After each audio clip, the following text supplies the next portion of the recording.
$281 billion. Really consider that number. $281 billion. With that, you could buy 166,781,065,088 McDonald's double cheeseburgers, or 36% of the Mona Lisa, the world's most expensive painting. And that number, $281 billion, is what individuals in America gave to charity last year. That's not corporations or 501c3s or government assistance programs. That unfathomably large sum was given by average people like you or me, or these W&L students in this experiment. Experientially speaking, yeah, I wouldn't say that I know a lot. From a more academic standpoint, I would say I know a decent amount. I'm in POV 101, so I'm learning. How much would you define poverty? How would I define it? How would you define poverty? I think I would define poverty as the inaccessibility of an individual to the certain resources necessary for social or economic flourishing. Okay. Wow, what a question.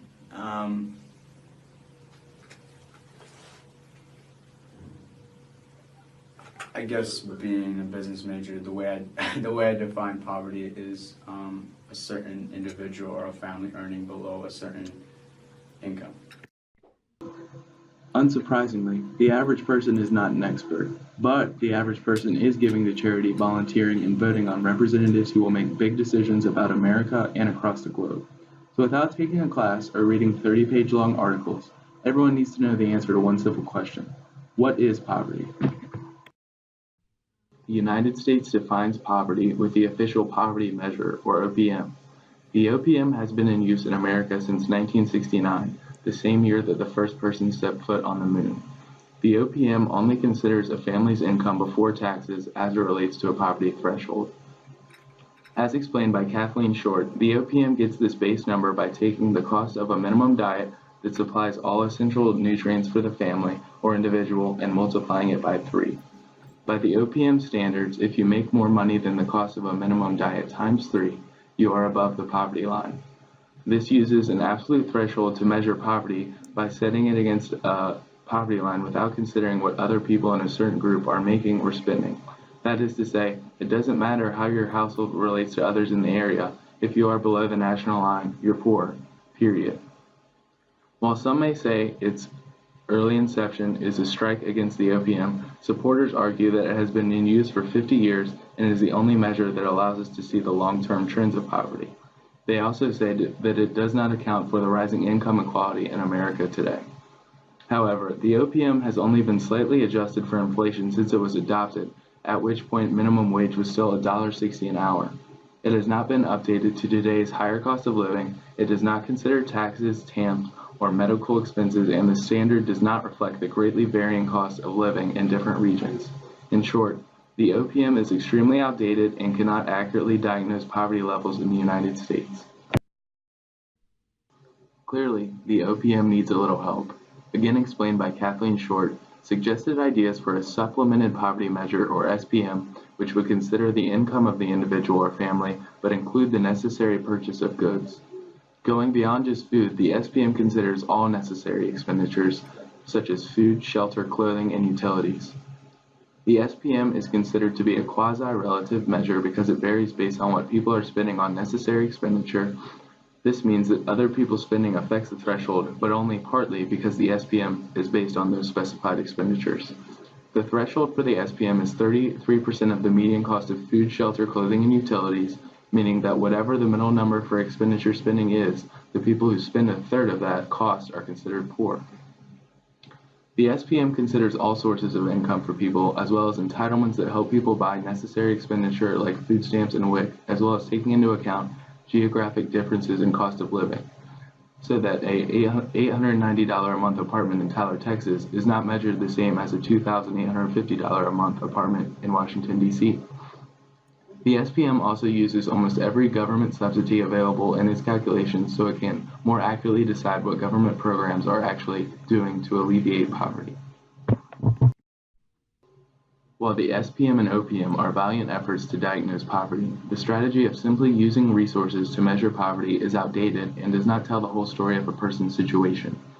To diagnose poverty most effectively, we must take a look at an individual's potential to provide the basic capabilities of life to themselves and their dependents. As the famous economist Mahbub-ul-Haq described, the existing measures of human progress like the OPM and SPM fail to account for the true purpose of development, to improve people's lives. And this is in essence the job of the government, right? To provide people with the resources to improve their lives. Identifying if people are able to live dignified lives is difficult, but the capabilities approach to diagnosing poverty gives us the best chance of determining if someone is leading a life of dignity.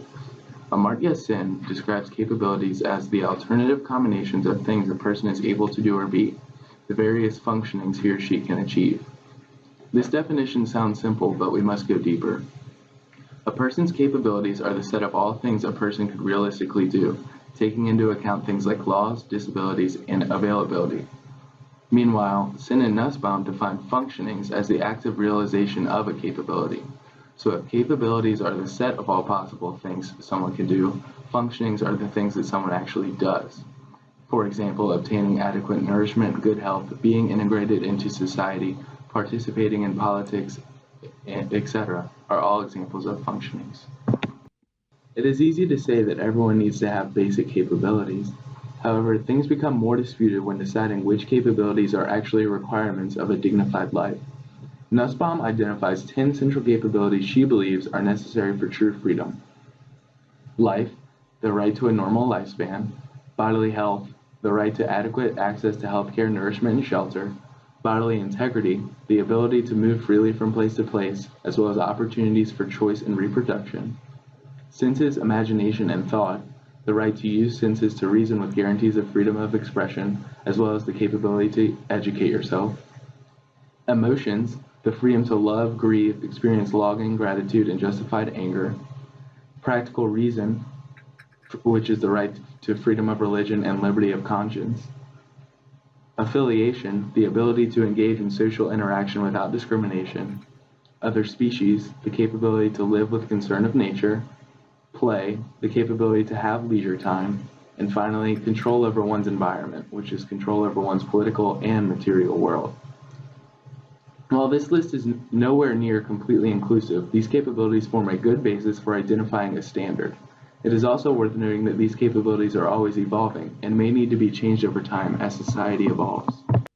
Upon seeing this list, anyone can assert that some capabilities are radically more important than others, and some shouldn't even be included on the list at all. Critics often say that play is not an essential capability, or interactions with other species or nature should not be considered critical to a proper life. However, being able to spend time in recreation or nature does not mean people are actually spending mass amounts of time playing or in leisure. It simply means that they should be capable of spending some time free from work without jeopardizing their entire economic well-being. Although difficult, it is possible to diagnose poverty through the capabilities approach. Just ask measureofamerica.org, who created what they call the American Human Development Index. This metric looks at life expectancy at birth, educational attainment, and median earnings in different regions, genders, and races or ethnicities. It has been described as a single measure that effectively tells us the well-being of Americans in different segments of society. It is imperative to include the educational attainment because of the high premium placed on higher education in this country.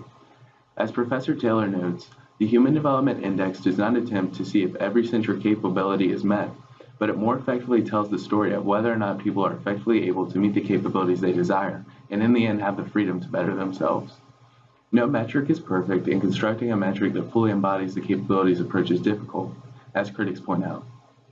However, the Human Development Index is a huge step in the right direction because of its emphasis on quantitative measures that are not resources like lifespan and educational attainment.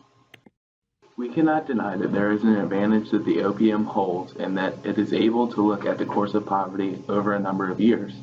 However, the argument that the OPM must remain the standard measure of poverty simply because it has been in use for years is weak. Furthermore, the data for the OPM could still be collected and examined so that we see income in relation to diet changing over time while we use the capabilities approach to define poverty in today's standards and create legislation that alleviates it. Essentially, the OPM and the capabilities approach could coexist if the OPM is used to see changes in income and food expenses over time, and the capabilities approach is used to identify individuals living in an impoverished state.